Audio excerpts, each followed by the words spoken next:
हाय, doctor Jaya.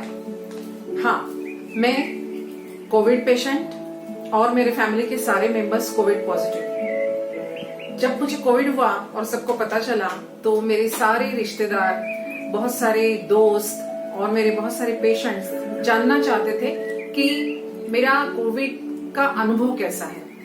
तो सबसे पहले तो मैं ये बता दूं कि मैं अभी इस समय एकदम हेल्दी हूँ। शायद आपको दिख रहा होगा यहाँ 99 मेरा O2 सैचुरेशन है और मैं पूरी तरह से हेल्दी हूँ। जब सब लोग पूछ रहे थे कि मेरा कोविड अनुभव कैसा है, वाकई में बताने लायक है, इसलिए मैं ये आज वीडियो बना रही हूँ। तो सुनिए मेरी कहानी। ये कहानी शुरू होती है पिछले महीने के जुलाई के फर्स्ट वीक से, जब मेरी बेटी डॉक्टर तन्मयी चांदोरकर, जो गवर्नमेंट मेडिकल कॉलेज नागपुर में क्लिनिकल असिस्टेंट के रूप में कार्यरत है, उसे गवर्नमेंट का ऑर्डर मिला कि आपको कोविड ड्यूटी पे जाना है और it's compulsory, you can not deny it. और अगर आपको नहीं करना है तो आपको रिजाइन करना पड़ेगा। तो जाना तो बेटी को था, वो बहुत खुश थी, मैं भी बहुत खुश थी, क्योंकि कहीं ना कहीं मेरे दिल में बहुत जब से ये कोविड और ये सब पेंडेमिक शुरू हुआ, मेरे दिल में था कि मैं कुछ करूं कोविड पेशेंट्स के लिए, लेकिन किसी वजह से मैं नहीं कर पाई। मगर मेरी बेटी को जब ये मौका मिला तो मैं बहुत खुश थी और मेरी बेटी भी बहुत खुश थी, लेकिन घर के सभी सदस्य खुश नहीं थे। मेरी बेटी जब कोविड ड्यूटी के लिए गई, पहले 2 दिन उसको ट्रेनिंग दिया गया और एक बार ट्रेनिंग स्टार्ट होता है तो कोविड ड्यूटी के दौरान और उसके बाद किसी डॉक्टर को घर में आना अलाउ नहीं होता है। तो उसे एक होटल में रखा गया, बहुत अच्छा होटल था नागपुर का, और उसने बहुत ही अच्छे से मन लगा के और सिंसियरली अपना सारा काम पूरा किया। कोविड ड्यूटी का स्वैब टेस्टिंग, जो नाक और गले से जो स्वैब टेस्टिंग होता है, वो काम था उनका। तो पूरे एहतियात के साथ उन्होंने बहुत ही इंटरेस्ट के साथ हर रोज करीबन 100-125 के करीब पेशेंट के सैंपल्स लिए और बहुत अच्छे से काम पूरा हुआ। जब 1 हफ्ते का काम पूरा हुआ तो उसके बाद उन्हें 7 दिन के लिए, ऑफिशियल प्रोटोकॉल के हिसाब से 7 दिन के लिए उनको होटल में क्वारंटीन रहना था। लेकिन हमने पहले से ही परमिशन ले रखी थी गवर्नमेंट की, डीन से कह के, उनके मेडिकल कॉलेज के, कि हमारे घर में इनके पापा जो सीनियर सिटीजन हैं और हमें एक पोता जो अभी हुआ है, जो उस वक्त 1.5 महीने का था, इसीलिए छोटे बच्चे और सीनियर सिटीजन बहुत रिस्की एज ग्रुप होता है। तो बिना ये टेस्ट किए या बिना ये कंप्लीट पीरियड क्वारंटीन किए हम उसे घर नहीं लेना चाहते थे, और गवर्नमेंट ने इनको परमिशन दी, इनकी रिक्वेस्ट मान के, और इनको मेरी बेटी डॉक्टर तन्मयी और उसकी रूममेट को 14 दिन का क्वारंटाइन अलाउ किया। 7 दिन के बाद जब उन्होंने टेस्ट किया एहतियात के लिए कि पॉजिटिव है या नेगेटिव है, तो वो टेस्ट उसका नेगेटिव आया। और 7 दिन के बाद, 14 दिन के बाद जब उसे घर आना था, तो हमने कहा कि बेटी एक बार और टेस्ट करा लो, ऐसे अपनी तसल्ली के लिए। और वो टेस्ट में वो पॉजिटिव आ गई। बस फिर क्या था, हम लोग सारे टेंशन में आ गए।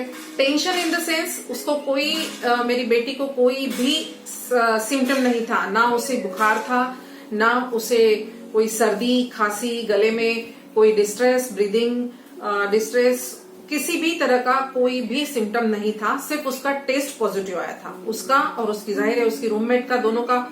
तो फिर उन्हें घर आने के बजाय क्वारंटीन भेजा गया। यहाँ पर क्वारंटीन सेंटर बहुत अच्छे हैं नागपुर में, वहां पर भेजा गया, MLA हॉस्टल में उसको भेजा गया। और वहाँ विटामिन उनको ट्रीटमेंट के तौर पे जिंक एंड विटामिन C के टैबलेट स्टार्ट किए, और बाकी O2 लेवल चेक करते रहना था उनको। और एज सच दोनों को भी कोई प्रॉब्लम नहीं थी और उनका क्वारंटाइन चल रहा था। इसी बीच एंड ऑफ जुलाई को मेरा बेटा अपने छोटे बच्चे को देखने के लिए मुंबई से प्लेन से आया।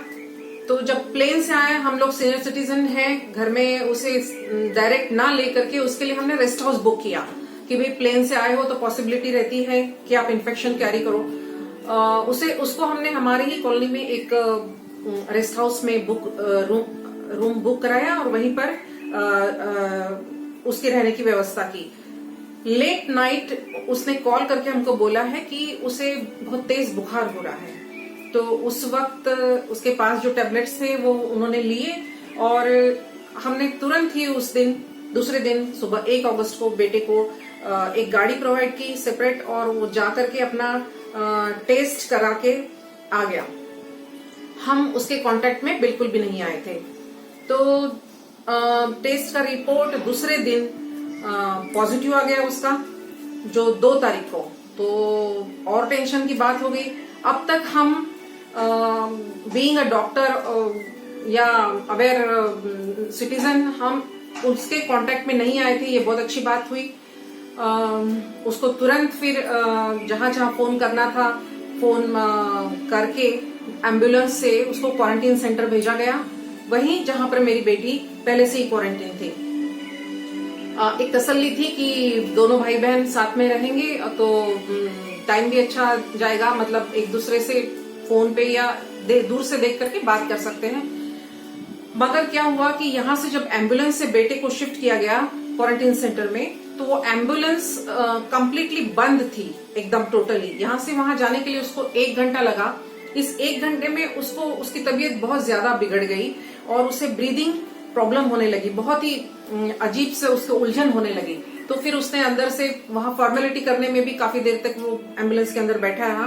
तो ये एक गलती जो मैं पॉइंट आउट कर सकती हूँ कि जो एम्बुलेंस लेके जा रहे हैं पेशेंट को, तो एकदम क्लोज नहीं होना चाहिए, खिड़कियां खुली रहनी चाहिए। आमतौर पे तो ऑक्सीजन वाला एम्बुलेंस होना चाहिए कि अगर पेशेंट को ब्रीदिंग डिस्ट्रेस होता है तो ये इनके केस में नहीं थी, जो गलती थी जो हमें सीखने को मिली है।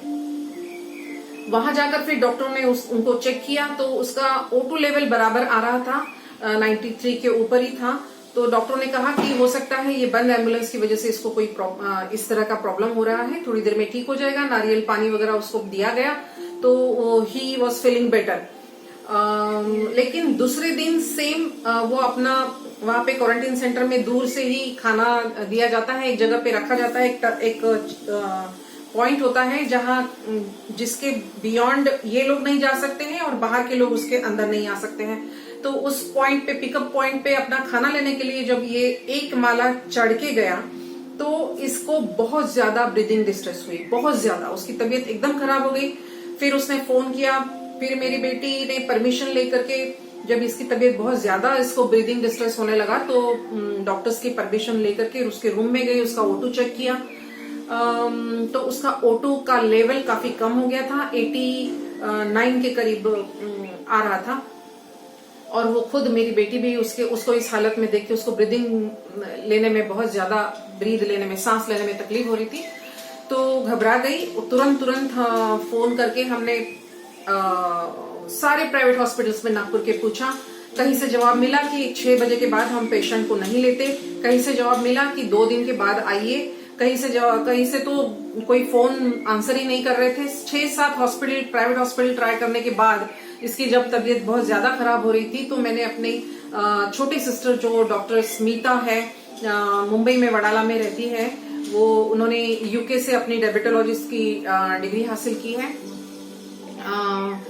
उसको कांटेक्ट करने के बाद जब भी उसको ये सिचुएशन की गंभीरता समझ में आई, उसने तुरंत वहां से फोन करके गवर्नमेंट मेडिकल कॉलेज में, क्योंकि हम लोग सारे, मैं, मेरा बड़ा भाई, मेरी ये वाली छोटी बहन, सारे नागपुर के गवर्नमेंट मेडिकल कॉलेज से ही पढ़े हुए हैं। तो छोटे सिस्टर मेयो कॉलेज से पढ़ी हुई हैं, तो पहचान थी, तो उन्होंने तुरंत फोन करके वहां पर से बोला है कि आप वहां लेके जाइए। एम्बुलेंस से मेरे बेटे को वहां ले जाया गया गवर्नमेंट मेडिकल कॉलेज में। हम लोग घर से कार से गए, अभी तक हम अपने बेटे के कांटेक्ट में नहीं आए थे। हम लोग कार से गए, फॉर्मेलिटी वहां करने के लिए कुछ एक फॉर्म भरना होता है, तो वहां जाकर के जो मेरा अनुभव रहा वो बहुत ही खराब था। ये सब मैं बयान कर रही हूँ सिर्फ मेरा अनुभव, मुझे किसी को इसके लिए रिस्पॉन्सिबल नहीं रखना है, बताना है, या किसी को स्कोल्ड नहीं करना है, मैं सिर्फ मेरा अनुभव बता रही हूँ। जब हम वहां पहुंचे, ऑलरेडी हम लोग पहुंच के पहले खड़े हुए थे वहां पे एम्बुलेंस में। जब मेरा बेटा आया वो काफी डिस्ट्रेस में था, काफी उसको ब्रीदिंग की प्रॉब्लम हो रही थी, फिर उसकी हालत देख करके मैं बहुत कुछ कर नहीं सकते, क्योंकि वहां एक बियॉन्ड एक पॉइंट होता है, उसके आगे आपको जाना अलाउड नहीं होता है। फिर भी जब उसकी हालत मैंने देखी तो मैंने वहां के जो वॉचमैन होते हैं, सिक्योरिटी मैन होते हैं, उनको कहा मैं भी डॉक्टर हूं, तो उनको शायद ये लगा कि मैं यहाँ की डॉक्टर हूं, इसलिए उन्होंने मुझे अलाउ कर दिया। उस वक्त मैं पूरी तैयारी के साथ थी। मैंने 3 मास्क पहन रखे थे, हेड कैप, 2 हैंड ग्लोव्स, और मैंने पूरा फुल कपड़े पहन के, ऊपर से मेरे पास पीपीई किट तो था नहीं, तो मैंने रेनकोट, जो रेनकोट होता है डिस्पोजेबल रेनकोट, और पैरों में सॉक्स वगैरह, कंप्लीट अपने आप को अपनी तरह से सिक्योर करने की कोशिश करी थी। और मैं अंदर गई और वहां पे जो फॉर्म्स हैं, 3 माला ऊपर नीचे, जो भी उसकी फॉर्मेलिटी है, फिर एक नीचे जाकर के वहां से वो पीछे से एम्बुलेंस उन्होंने बुलाया पेशेंट को, तो वो दरवाजा लॉक था। वहां मेरा बेटा खड़ा, उसको सांस नहीं लेने को हो रहा था, और वो इतना ज्यादा तकलीफ में था, उसकी तकलीफ में देख नहीं सकती थी। और मैं डॉक्टर को रिक्वेस्ट करने के लिए, एक जो लाइन होती है उसको तोड़ के मैंने आगे जा करके डॉक्टर को रिक्वेस्ट करी बार बार। वहां पे जूनियर जैसे कोई डॉक्टर जो हेड वहां पे होते हैं, वो कोशिश कर रहे थे। पहले तो मेरे बताने के बाद वहां का जो अटेंडेंट होता है, उसने पीपीई किट पहनना शुरू किया। उसको करीबन 15 से 20 मिनट लगे होंगे। तब तक मेरा बेटा बुरी तरह से तड़प रहा था सांस के लिए। आप पता नहीं, जिसको अनुभव है शायद वही ये अनुभव कर सकता है कि जब सांस लेने में तकलीफ होती है तो क्या हालत होती है। और अपने बच्चे को उस हालत में देखकर मेरी भी बहुत हालत खराब हो रही थी। फिर मैं वहां जाकर के उसको देख रही थी, ये कहने की कोशिश कर रही थी, उसको धीरज रखने की कोशिश कर रही थी। कह रहा था मैं खड़ा नहीं, अब मैं गिर जाऊंगा, मैं खड़ा नहीं हो पा रहा हूँ। मैंने उसको कहा बेटा दीवार से खड़े हो जाओ या नीचे बैठो। वहां पे इतनी गंदगी थी, वहां नीचे बैठने के लिए एक जगह नहीं थी। मुझे लगा मेरा बेटा अभी गिरेगा, तभी गिरेगा बेहोश होकर के। लेकिन वो दरवाजा, वो जो ग्रिल था, वो ग्रिल लॉक था, वो ग्रिल के उस तरफ था, मैं ग्रिल के इस तरफ थी। फिर मुझसे रहा नहीं गया। फिर मैंने जोर जोर से चिल्लाना शुरू किया, मौसी, मामा, डॉक्टर्स आओ, इधर आओ, ये व्हीलचेयर, इसकी चाबी कहाँ है, चाबी कहाँ है। मैं जोर जोर से चिल्ला रही थी। वो सारे एक दूसरे की तरफ देख रहे थे, शायद उनको चाबी कहाँ है ये भी पता नहीं था। फिर मौसी को बुलाया गया, वो चाबी ढूंढी गई। उसके बाद में चाबी लेकर के, वो इंसान, चाबी को डायरेक्ट कोई हाथ नहीं लगा सकता, जिसने पीपीई किट पहना हो उसी ने हाथ लगाना है। तो जब वो पीपीई किट पहने एक अटेंडेंट आया, वो चाबी लेकर के दरवाजे तक गया, खाली हाथ चाबी खोल करके। मैंने कहा तुम चाबी लेकर के क्यों गए हो, सिर्फ व्हीलचेयर लेके जाइए, पेशेंट खड़े रहने के भी लायक नहीं है। उसको ये नहीं पता था कि व्हीलचेयर कहाँ है। फिर उसने व्हीलचेयर ढूंढना शुरू किया। फिर डॉक्टर ने बताया वहां कोने में है, वो उसने निकाली। वो व्हीलचेयर बहुत ही बुरी हालत में थी, उसके व्हील टूटे हुए थे। फिर जैसे तैसे वो व्हीलचेयर लेकर के दरवाजे तक गया। करीबन 10 मीटर का अंतर होगा, वो दरवाजे तक गया, वहां पे बैठने के लिए बोला गया। फिर उसको व्हीलचेयर धकेलना भी नहीं आ रहा था उस अटेंडेंट को, और उसको जैसे तैसे लेके आए। फिर वो बहुत ही बुरी कंडीशन में उस वक्त मेरा बेटा था। तो मैं डॉक्टर को जोर जोर से चिल्ला के हाथ पैर जोड़ रही थी उनको कि आप प्लीज जल्दी करिए, प्लीज जल्दी करिए, उसको ऑक्सीजन लगाइए।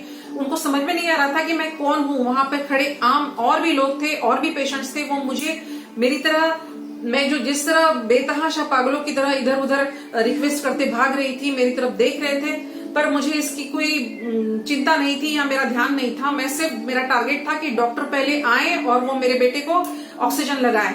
मेरे कहने के बाद, इतना चिल्लाने के बाद, और साथ साथ मेरी बहन मुंबई से जो फोन करवा रही थी, उन्होंने डायरेक्ट हेल्थ मिनिस्ट्री से फोन करवाया। वहां पर गवर्नमेंट मेडिकल कॉलेज में फोन जाने के बाद वहां उनको फोन आया होगा उनके हेड ऑफ द डिपार्टमेंट से। तब उन्होंने आकर के मुझे पूछा आपका पेशेंट का नाम क्या है, हाँ हम उसे ले रहे हैं। तब जाकर के वो पीपीई किट, तब उस वक्त डॉक्टर ने पहना, उसे भी 15 मिनट लगे डॉक्टर को। उस वक्त तक मेरा बेटा बुरी तरह से तड़प रहा था, सांस नहीं लेनी हो रही थी उसको। फिर उसको अंदर ले जाया गया और उसको ऑक्सीजन लगाया गया। ये सारी कसरत करते समय मुझे बिल्कुल भी होश नहीं था कि मैं कहाँ खड़ी हूँ। मैं उस वक्त पूरे वो जो डॉक्टर्स का एरिया था और पेशेंट्स के खड़े रहने का एरिया था, वो सेफ नहीं था। वहां पे पेशेंट जो वेटिंग में थे, वहां पे मेरा बेटा जब अंदर गया तब मुझे होश आया। आजू बाजू में देखूं तो वहां पे एक और यंग लड़का था, बैठा हुआ था। वो कह रहा था आंटी मैं आपको देख रहा हूँ काफी देर से, मैं पिछले 3 घंटे से दरवाजे के बाहर था, और अभी 1 घंटे से, जो आप 1 घंटे से अंदर आए हो, 1 घंटे से मैं यहाँ पर बैठा हूँ, आपको देख रहा हूँ, अभी तक मुझे नहीं लिया गया। तब मुझे बहुत बुरा लगा। मैंने उससे पूछा कि क्या बेटा आपको ब्रीदिंग में प्रॉब्लम हो रही है? तो उन्होंने कहा कि नहीं, अभी मुझे ब्रीदिंग की प्रॉब्लम नहीं है। तो फिर मैंने ध्यान नहीं दिया। उस वक्त मेरा सारा ध्यान बेटे की तरफ था। फिर डॉक्टर ने अंदर जाकर के जब मेरे बेटे को ऑक्सीजन लगाया, हम फोन पे कांटेक्ट में थे। अंदर जाने के बाद भी 10 मिनट के बाद उसको ऑक्सीजन लगी है। और मेरी बहन ने जो इंस्ट्रक्शन दिए थे वहां से, वो एक इंजेक्शन होता है जो खून पतला करने वाला इंजेक्शन होता है, वो भी तुरंत उसको लगाया गया। और फिर 10 मिनट के बाद मेरे बेटे का जब फोन पे ये बात हुई कि अभी वो बेटर फील कर रहा है, तब कहीं जाके मेरे सांस में सांस आई। तो ये था बहुत ही बुरा अनुभव। ये सब करने के चक्कर में उसके बाद उसको शिफ्ट, फिर मेरी बहन ने वहां से हेल्थ डायरेक्टर से बात की, और वहां जो वार्ड में अंदर बहुत सारे पेशेंट थे, अंधेरा था, ये सब देखते हुए फिर उन्होंने बेटर वार्ड में शिफ्ट करने की रिक्वेस्ट की। तो वो रिक्वेस्ट को उन्होंने माना और 10 मिनट के बाद उसको, और जब बेटर फील हो रहा था तब उसको शिफ्ट करने के लिए लेके आए। ये मालूम था कि ये पेशेंट ब्रीदिंग डिस्ट्रेस का है, विदाउट ऑक्सीजन इसको प्रॉब्लम हो सकती है। फिर भी वहां के डॉक्टर उसको उठाकर ऑक्सीजन निकालकर पैदल चलकर लेके जाने वाले थे। जब मैंने उसे बाहर आते हुए देखा, तब उस वक्त भी मैं चिल्लाई कि अरे आप उस पेशेंट को व्हीलचेयर पे लेके जाइए, विथ ऑक्सीजन सपोर्ट लेके जाइए। लेकिन वहां पे ऐसी कोई फैसिलिटी नहीं थी ऑक्सीजन सपोर्ट के साथ लेके जाने वाली। फिर उन्होंने वापस उनको ऑक्सीजन लगवाया। लिफ्ट एक बार बंद हुई, फिर एक बार वो अंदर गया। मैं उसके साथ नहीं जा सकती थी, इसलिए मैं पैदल चल के सीढ़ियों से तीसरे माले पे गई। 20 मिनट तक मैं इंतजार करती रही। फिर एक बार नीचे आई देखने के लिए क्या हुआ, तो उन्होंने बताया कि लिफ्ट खराब है। फिर मैं ऊपर गई। ये सब करते हुए मैंने वहां पे कुछ नजारे देखे। वहां का मिस जो ये था, एक लिफ्ट बंद थी, उसके अंदर एक पेशेंट बंद था, और वहां पे एक लेडी पेशेंट को बहुत ही पतले गाउन से ढका हुआ था, और बाहर उसे छोड़कर चले गए। वो लिफ्ट का दरवाजा अटेंडेंट ने जैसे तैसे खोला। उसके बाद में वार्ड के ठीक सामने जो डॉक्टर्स के पीपीई किट होते हैं, they are suppose to be taken out, donning off बोलते हैं उसको, जो करके बहुत ही एहतियात से उसको एक थैली के अंदर बंद करना होता है ताकि इन्फेक्शन बाहर ना फैले। तो वो एक बड़े से गत्ते में ऐसे ही डाल के रखे हुए थे। मैं वहां पर काफी देर तक थी। तो जब वो बेटा मेरा ऊपर आया, व्हीलचेयर से उसको लाया गया, अंदर वार्ड में उसे शिफ्ट किया गया, और उसके बाद ही वॉज फीलिंग बेटर। तो मैं उस वक्त बाहर निकल आई, और बाहर जब आई तब मुझे होश आया, एक तरह से कह सकते हो। फिर मैंने अपने ऊपर पूरी जो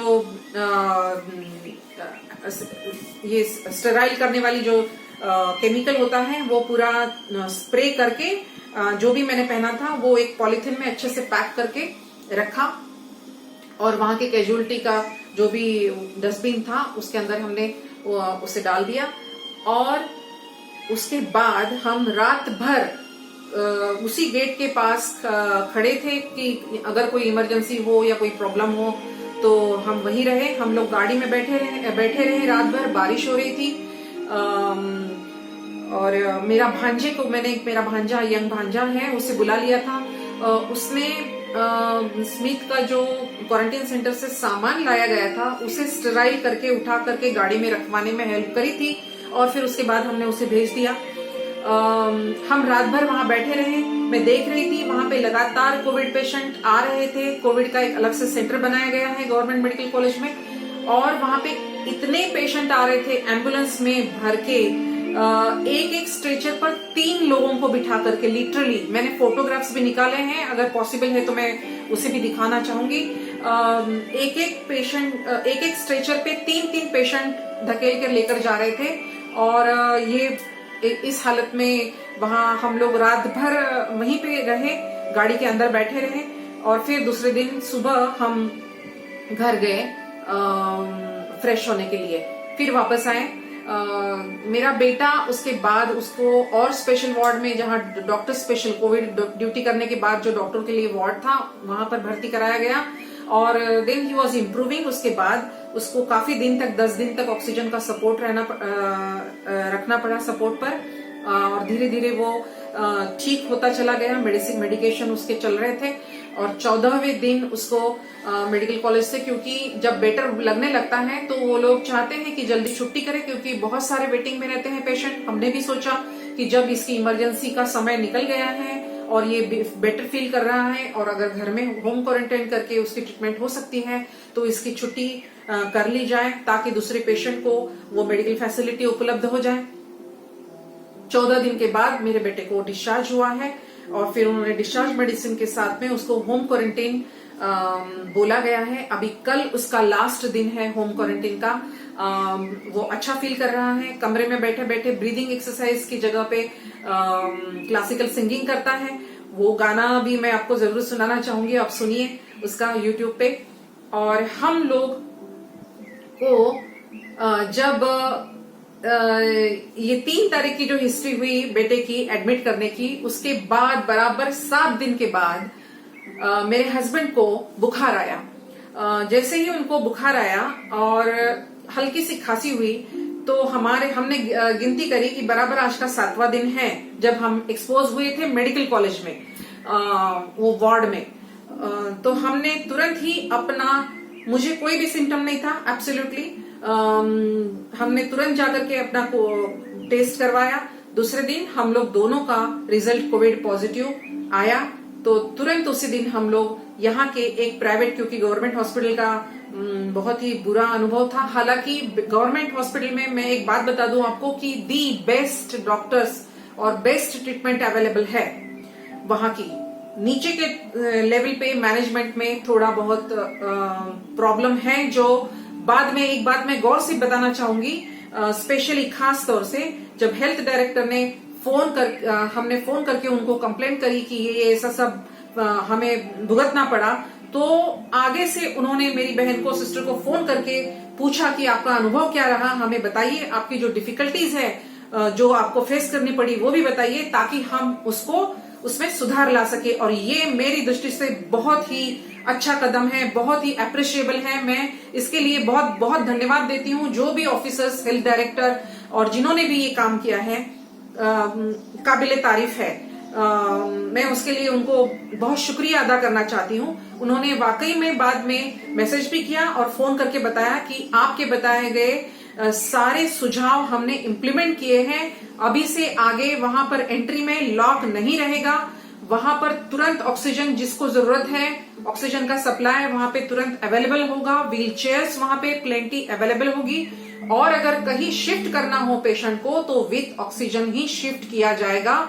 और समय का भी हमने, खाने के समय का भी पहुंचता था तो वो भी उन्होंने खाने का समय भी इम्प्रूव किया है, सुधार किया है। तो ये बहुत ही, मतलब एक सरकारी काम में इतना तुरंत एक्शन हो सकता है, इसका अनुभव मैंने किया। ये बहुत ही अच्छी बात है, जो मैं खास तौर पे बताना चाहूंगी कि जो भी हेल्थ डायरेक्टर हैं उन्होंने ये किया है और वाकई में किया है। तो जब हम पॉजिटिव हुए, हमने तुरंत अपने आप को प्राइवेट, यहाँ का ऑरेंज सिटी हॉस्पिटल है उसमें अपना एडमिशन करवा लिया, सबको कॉलोनी में इन्फॉर्म किया और हम एडमिट हो गए। क्योंकि हमने तुरंत ही मेडिकेशन स्टार्ट किया था, जाते साथ ही हमारा एक्सरे चेस्ट, सीटी एक्सरे और सीटी स्कैन किया गया, ब्लड टेस्ट कराए गए और उसके हिसाब से मेरे हस्बैंड को और मुझे मेडिकेशन स्टार्ट किया। 10 दिन हम लोग वहाँ हॉस्पिटलाइज थे। वहाँ का स्टाफ भी मैं ये बताऊं कि बहुत ही डेडिकेटेड और बहुत ही अच्छी ट्रीटमेंट हमें वहाँ मिली ऑरेंज सिटी हॉस्पिटल में, और बहुत ही डेडिकेशन से, बहुत ही अच्छे तरीके से वहाँ के सारे डॉक्टरों की टीम हमारी देखभाल कर रही थी। और हम 10वें दिन में, जब लेटेस्ट प्रोटोकॉल में ये बताया गया है कि अगर आप 10 दिन पूरे हो गए हो और आपको आखिरी के 3 दिन कोई सिम्टम्स नहीं हो, बुखार, खांसी वगैरह, तो आप डिस्चार्ज कर सकते हैं, आपको डिस्चार्ज कर सकते हैं डॉक्टर, और कोई दोबारा से टेस्ट करने की जरूरत नहीं है। फिर भी हमने अपनी स्वैप, नेजल और थ्रोट स्वैप की टेस्ट कराई, जो कि 10वें दिन के स्वैप की टेस्ट भी हमारी पॉजिटिव आई थी। और उसके बाद भी उन्होंने, हमें कोई सिम्टम नहीं था, इसीलिए हमें डिस्चार्ज कर दिया विथ प्रॉपर मेडिकेशन। अभी हम लोग भी होम क्वारंटीन में हैं। फिलहाल मेरी बेटी का क्वारंटीन खत्म हो चुका है और वही हम सबको, दोनों को हमारे ही अपने अपने रूम में, अलग अलग रूम में हम क्वारंटीन हैं। खाना और सब कुछ जो भी चाहिए वो हमें प्रोवाइड करती है। हम रूम के बाहर निकलते नहीं हैं और हमारा क्वारंटाइन बहुत अच्छे से चल रहा है। हम ब्रीदिंग एक्सरसाइज करते हैं, मेडिटेशन करते हैं और फिजिकल एक्सरसाइज करने की कोशिश करी थी, लेकिन हमें ऐसा लगा कि जल्दी थक जाते हैं। ये एक कोविड का इफेक्ट मैं कह सकती हूँ, मुझे लग रहा है। आज भी मैंने जब अपने रूम का पोछा किया तो मुझे लगा बहुत पसीना आया, जबकि छोटा सा कमरा है और इतना छोटे से काम से आमतौर पे मुझे आदत है काम करने की, तो ऐसा नहीं होता है। लेकिन आज मैंने महसूस किया कि मुझे पसीना आया जल्दी और मुझे हल्की थकावट लगी। हो सकता है ये कोविड का इफेक्ट हो। इसके अलावा मुझे और कोई तकलीफ नहीं है और मेरे हस्बैंड को भी नहीं है। हम लोग अभी सब स्वस्थ हैं और आगे और भी स्वस्थ रहेंगे। Thank you.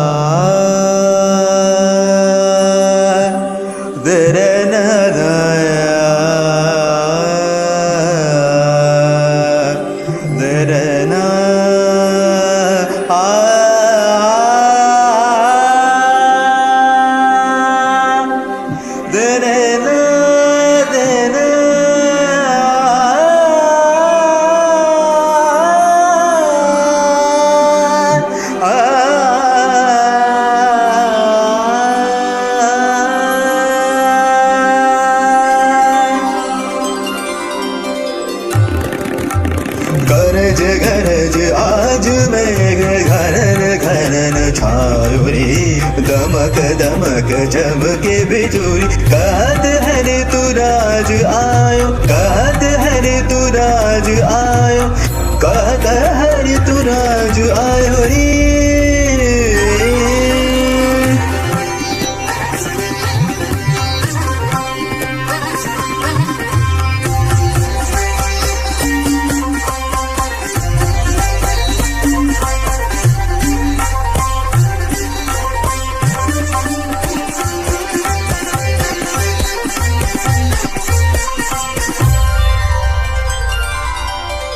इस रुत के संग रंगी हरी तरंग में धरा, अब भी हंग आज रंग देख रंग ये हरा। इस रुत में आज तू भी अंग अंग रंग ले, बाल की झनकार छेड़े तंग में रंग ले। घुमड़ घुमड़ काली घटा राध रूप धड़ धड़ के, धरती का रोम रोम धड़के धड़के धड़के। गरज गरज आज मेघ धरन घरन छायो रे, दमक दमक चमके बिजुली, कहत हर तू राज आयो, कहत हर तू राज आयो, कहत हर तू राज आयो रे।